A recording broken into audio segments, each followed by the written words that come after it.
ಆತ್ಮೀಯ ಸ್ಪರ್ಧಾ ಮಿತ್ರರೇ, ಇವತ್ತಿನ ಅವಧಿಯಲ್ಲಿ 2015ರಲ್ಲಿ ನಡೆದಂತಹ ಪ್ರೌಢಶಾಲಾ ಶಿಕ್ಷಕರ ಗಣಿತ ಪ್ರಶ್ನೆ ಪತ್ರಿಕೆಯನ್ನು ನಾವು ನೋಡ್ತಾ ಇದ್ದಾವೆ. 41ನೇ ಪ್ರಶ್ನೆಯನ್ನು ನೋಡ್ತಾ ಇದ್ದಾವೆ ನೋಡ್ರಿ. a, 0, 0, b ಮತ್ತು 1, 1 ಸರಳ ರೇಖಾಗತವಾಗಿದ್ದರೆ 1/a + 1/b ಬೆಲೆ ಕಂಡುಹಿಡಿಯಿರಿ ಅಂತ ಹೇಳಿದಾನೆ ರೀ. ಹಾಗಾದ್ರೆ ಈ ಮೂರು ಬಿಂದುಗಳು ಸರಳ ರೇಖಾಗತವಾಗಿತ್ತು ಅಂದರೆ ಮೂರು ಬಿಂದುಗಳ ನಡುವಿನ ದೂರ ಏನಾಗಿರ್ತದೆ ರೀ ಅಂದ್ರೆ ಸಮ ಆಗಿರ್ತದೆ. ಹಾಗಾದ್ರೆ ನಾವಿಲ್ಲಿ ಏನನ್ನು ಕಂಡುಹಿಡಿಬೇಕು ಅಂದರೆ ಸಮ ದೂರ ಆಗ್ಯಾವಪ್ಪ ಅಂದ್ರೆ ಇಳಿಜಾರನ್ನು ಕಂಡುಹಿಡಿಬೇಕಾಗುತ್ತೆ. ಹಾಗಾದ್ರೆ ಇಳಿಜಾರು ಕಂಡುಹಿಡಿಯುವಂಥ ಸೂತ್ರ ಇಳಿಜಾರು ಎಂ ಅಂತ ಕರಿತೇವೆ ರೀ. y2 - y1 / x2 - x1. ಹಾಗಾದರೆ ಮೊದಲು ಈ ಎರಡು ಬಿಂದುಗಳು ಇಳಿಜಾರು ಕಂಡುಹಿಡಿಯೋಣ. ಅದಕ್ಕೆ ಏನಂತ ಕರೆಯೋಣ ರೀ, m1 ಅಂತ ಕರೆಯೋಣ. y2 b - y1 0, x2 0 - x1 a ಅಂದರೆ -b/a ಅಂತೇಳಿ ಬರಿಬೋದು ಅಥವಾ b/-a ಅಂತಲೂ ಬರಿಬೋದು. ಇನ್ನು ಅದೇ ರೀತಿ m2 ಅಂದರೆ ಈ ಎರಡು ಬಿಂದುಗಳ ದೂರವನ್ನು ನೋಡೋಣ. ಹಾಗಾದರೆ y2 1 - y1 b, ಆಮೇಲೆ x2 1 - x1 0 -b 1 - b / 1 ಅಂತ ಬಂತು. ಇನ್ನು ಇಳಿಜಾರುಗಳು ಸಮದೂರದಲ್ಲಿದ್ದಾವೆ. ಹಾಗಾದರೆ m1 - m2 -b/a = 1 - b, 1 - b. ಇನ್ನು ಓರೆ ಗುಣಾಕಾರ ಮಾಡಿಬಿಡ್ತೀನಿ ನೋಡ್ರಿ. ಹಾಗಾದ್ರೆ ಏನಾಗ್ತದೆ, -b = a - a/b ಆಯಿತು.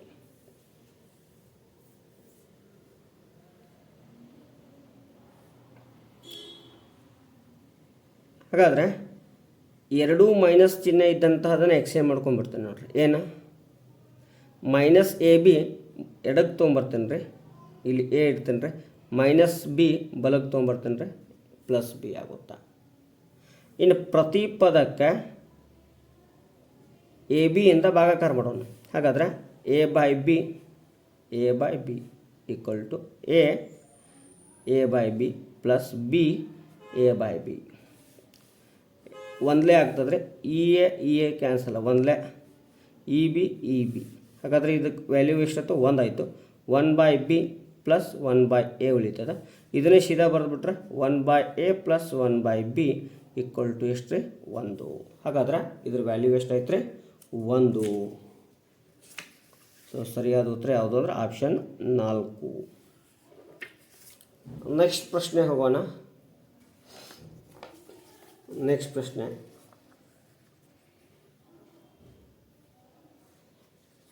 ನೋಡಿ ಹೀಗಿದೆ. ಎಷ್ಟನೇ ಪ್ರಶ್ನೆ ಇದೆ, 42ನೇ ಪ್ರಶ್ನೆ. ABCD ಒಂದು ಆಯತ. ಹಾಗಾದರೆ ಇದು ಕೂಡ ಎಷ್ಟಿರುತ್ತೆ, 30. ಇದು ಕೂಡ ಎಷ್ಟಾಗುತ್ತೆ, 60 ಆಗುತ್ತೆ. ಇಲ್ಲಿ AP ಮತ್ತು AQ ರೇಖಾಖಂಡಗಳನ್ನು ಚಿತ್ರದಲ್ಲಿ ತೋರಿಸಿದೆ. ಇದು ಮತ್ತು ಇದು, ಇವು ಎರಡರ ಮೊತ್ತವನ್ನು ಕೇಳಿದಾನ. ಹಾಗಾದರೆ ನಾವು ತ್ರಿಕೋನಮಿತಿಯ ಅನ್ವಯವನ್ನು ಅಥವಾ ಪ್ರಸ್ತಾವನೆಯನ್ನು ಪ್ರಕಾರ ಹೋಗ್ಬೋದು. ಏನು, ತ್ರಿಭುಜ ADQನಲ್ಲಿ Q 30 ಡಿಗ್ರಿ. ಹಾಗಾದರೆ ಇದು ಅಭಿಮುಖ ಬಾಹು, ಇದು ವಿಕರ್ಣ ಬಾಹು. ಸೊ ಸೈನ್ ತೊಗೊಳ್ಳೋಣ. sin 30 = ಅಭಿಮುಖ ಅಂದರೆ ಎಷ್ಟು, AD 30, ವಿಕರ್ಣ ಅಂದರೆ ಯಾವುದು, AQ. sin 30 ಅಂದರೆ 1/2 = 30 / AQ. 1 × AQ 2 × 30 60 centimetre. AQ ಎಷ್ಟಾಯ್ತು ರೀ, 60 ಆಯಿತು. ಅದೇ ರೀತಿಯಾಗಿ ತ್ರಿಭುಜ ಯಾವುದು, ABPಯಲ್ಲಿ ಹಾಗಾದರೆ ಇದು ಅಭಿಮುಖ ಭಾವ ಹೋಗುತ್ತೆ, ಇದು ವಿಕರ್ಣ ಆಗ್ತದೆ, ಇದು ವಿಕರ್ಣ. ಸೊ ಇಲ್ಲೂ ಕೂಡ ಸೈನ್ 30 ಈಕ್ವಲ್ ಟು ಅಭಿಮುಖ ಭಾವ ಯಾವುದು ಎ ಬಿ, ವಿಕರ್ಣ ಯಾವುದು A P. Sine 31/2 A B 60 divided by A P. 1 into A P ಓರೆ ಗುಣಾಕಾರ, 2 into 60 120. A Q plus A P ಅಥವಾ A Q plus A P ಎರಡೂ ಕೂಡಿಸ್ಬಿಟ್ರೆ ಯಾವ್ಯಾವ್ರಿ A P plus A Q ಕೂಡಿಸ್ಬಿಟ್ರೆ 120 plus 60 equal to 180 centimetre. So ಸರಿಯಾದ ಉತ್ತರ ಯಾವುದು ಅಂದರೆ 180.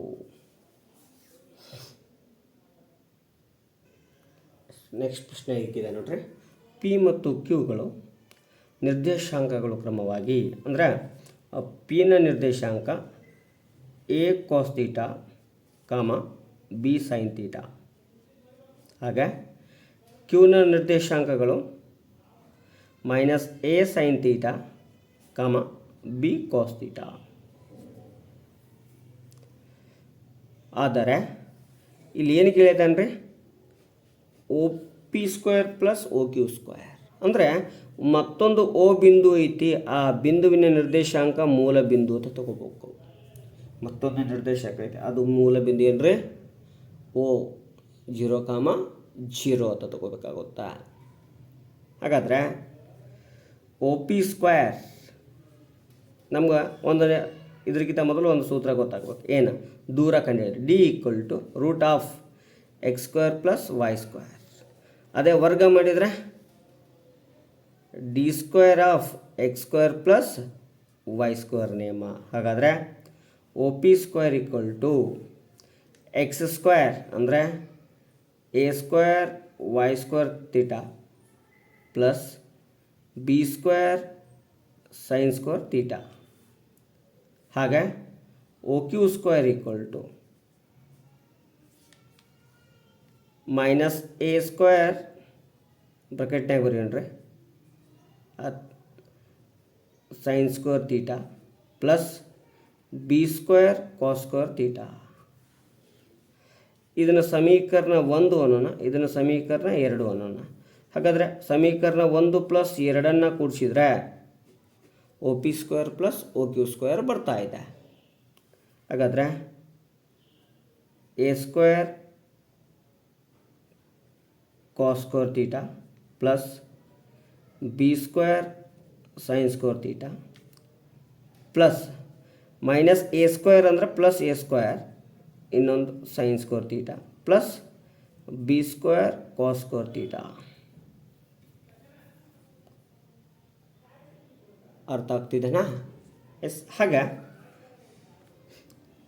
A square sine square theta first ಬರ್ತೀನಿ ರೀ, ಆಮೇಲೆ A square cos square theta ಅಂತ ಬರ್ಕೋತೀನಿ ರೀ, ಆಮೇಲೆ B square sine square theta ಅಂತ ಬರ್ಕೋತೀನಿ ರೀ plus B square cos square theta ಅಂತ ಬರ್ಕೋತೀನಿ ರೀ. ಮೊದಲಿಗೆ ಎ ಸ್ಕ್ವೇರ್ ಸಾಮಾನ್ಯ ತೆಗಿತೀನಿ ರೀ, ಉಳಿದಿದ್ದು sine square theta plus cos square theta. ಇಲ್ಲಿ ಬಿ ಸ್ಕ್ವೇರ್ ಸಾಮಾನ್ಯ ತೆಗಿತೀನಿ ರೀ, ಉಳಿದಿದ್ದು sine square theta plus cos square ತೀಟಾ.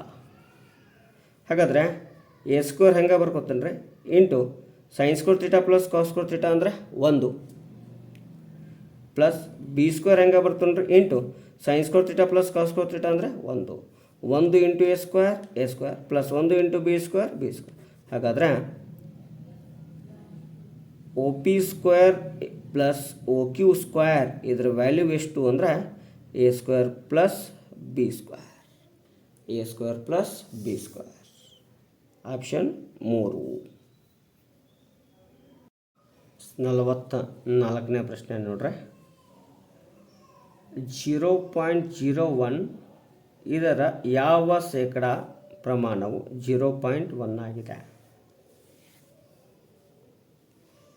ಹಾಗಾದರೆ 0.01 into X divided by 100 equal to 0.1.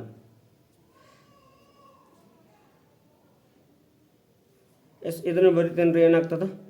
1 divided by 100 into X divided by 100 equal to 1/10 ಆಗುತ್ತೆ. ಈ ಜೀರೋ ತೆಗೆದುಬಿಡೋಣ. X divided by 1000 equal to 1. ಹಾಗಾದರೆ ಎಕ್ಸ್ ಈಕ್ವಲ್ ಟು ಎಷ್ಟಾದರೆ 1000 ಆಯಿತು. ಸೊ ಎಕ್ಸ್ ವ್ಯಾಲ್ಯೂ 1000 ಕೊಟ್ಟಾನ್ರಿ, but ಇಲ್ಲಿ ಎಷ್ಟು ಶೇಕಡಾನ ಪ್ರಮಾಣ ಅಂತ ಕೇಳಿದಾನೆ. ಹೀಗಾಗಿ ನೆಕ್ಸ್ಟ್ ನಾವೇನು ಮಾಡಬೇಕು, 0.01 ಇಂಟು ಎಕ್ಸ್ ಅಂದರೆ 1000 ಶೇಕಡ ಅಂದರೆ ಡಿವೈಡೆಡ್ ಬೈ 100 ಶೇಕಡ ರೂಪದಲ್ಲಿ ಬರೆದಾಗ ಈ 2 0. ನೆಕ್ಸ್ಟ್ 0.01 ಅಂದರೆ 1 ಡಿವೈಡೆಡ್ ಬೈ 100 ಇಂಟು 10 ಉಳಿದದ. ಈ ಜೀರೋ. ಹಾಗಾದರೆ ಎಷ್ಟು ಉಳಿತಂದರೆ 1/10. 0.1 ಸಮ 1/10. ಸೊ ಸರಿಯಾದ ಉತ್ತರ ಯಾವುದು ಅಂದರೆ ಆಪ್ಷನ್ 2 ಆಗಿದೆ. ಇಲ್ಲಿ ಸರ್ 1000 ಆಗಬೇಕಾಗಿತ್ತು, ಬಟ್ ಅಲ್ಲಿ 1000 ವ್ಯಾಲ್ಯೂ ಕೊಟ್ಟಿಲ್ಲ, ಪ್ರಿಂಟ್ ಮಿಸ್ಟೇಕ್ ಆಗಿದೆ ಗೊತ್ತಿಲ್ಲ. ಬಟ್ ಈ ಮೆಥಡ್ ಒಳಗಡೆ ಏನು ಬಿಡಿಸಿದ್ರೆ 1/10 ಸರಿಯಾದಂಥ ಉತ್ತರವನ್ನು ನೀಡಿದ್ದಾನ. ನೆಕ್ಸ್ಟ್ 45ನೇ ಪ್ರಶ್ನೆ ನೋಡ್ರಿ, ಬಹಳ ಸುಲಭವಾಗಿ ಬಿಡಿಸ್ಬೋದು. ಏನು 45ನೇ ಪ್ರಶ್ನೆ, ಒಂದು ವಸ್ತುವನ್ನು 350ಕ್ಕೆ ಮಾರುವುದರಿಂದ 5% ಹೆಚ್ಚು ಲಾಭವಾಗುತ್ತದೆ. ಅದೇ ವಸ್ತುವನ್ನು 340ಕ್ಕೆ ಮಾರಿದರೆ ಆ ವಸ್ತುವಿನ ಅಸಲು ಬೆಲೆ. ನೋಡ್ರಿ, ಮೊದಲು 350ಕ್ಕೆ ಮಾರ್ತಾನೆ, ಆಮೇಲೆ 340ಕ್ಕೆ ಮಾರ್ತಾ ಇದ್ದಾನೆ. ಸೊ ಎಷ್ಟು ರೂಪಾಯಿ ವ್ಯತ್ಯಾಸ ಆಗ್ತದಪ್ಪ ಅಂದರೆ ಮಾರಾಟದಲ್ಲಿ 10 ರೂಪಾಯಿ ವ್ಯತ್ಯಾಸ. ಎಷ್ಟು ರೂಪಾಯಿ ವ್ಯತ್ಯಾಸ ಆತ್ರಿ? 10 ರೂಪಾಯಿ ವ್ಯತ್ಯಾಸ ಆಯಿತು. ಹಾಗಾದರೆ ಮೊದಲಿಗೆ 5% ಲಾಭ ಆಗೈತಿ, ಆಮೇಲೆ ನಾವೇನು ಕಂಡುಹಿಡಿಬೇಕು? ಅಸಲು ಬೆಲೆ ಕಂಡುಹಿಡಿಬೇಕು. ಇಂಟು ಅಸಲು ಬೆಲೆ ಈಕ್ವಲ್ ಟು 100 ವ್ಯತ್ಯಾಸ, ಮಾರಿದ ಬೆಲೆಯಲ್ಲಿನ ವ್ಯತ್ಯಾಸ. 5% ಅಂದರೆ 5/100 ಇಂಟು ಅಸಲು ಬೆಲೆ ಈಕ್ವಲ್ ಟು 10. 5 1 5 20 ಓರೆ ಗುಣಾಕಾರ ಮಾಡೋಣ. ಅಸಲು ಬೆಲೆ equal to 10 into 20 equal to ಎಷ್ಟು? 200 ರೂಪಾಯಿ. ಎಷ್ಟು ರೂಪಾಯಿ ರೀ? 200 ರೂಪಾಯಿ. ಸೊ ಸರಿಯಾದ ಉತ್ತರ ಯಾವುದು ಅಂದರೆ ಆಪ್ಷನ್ 3.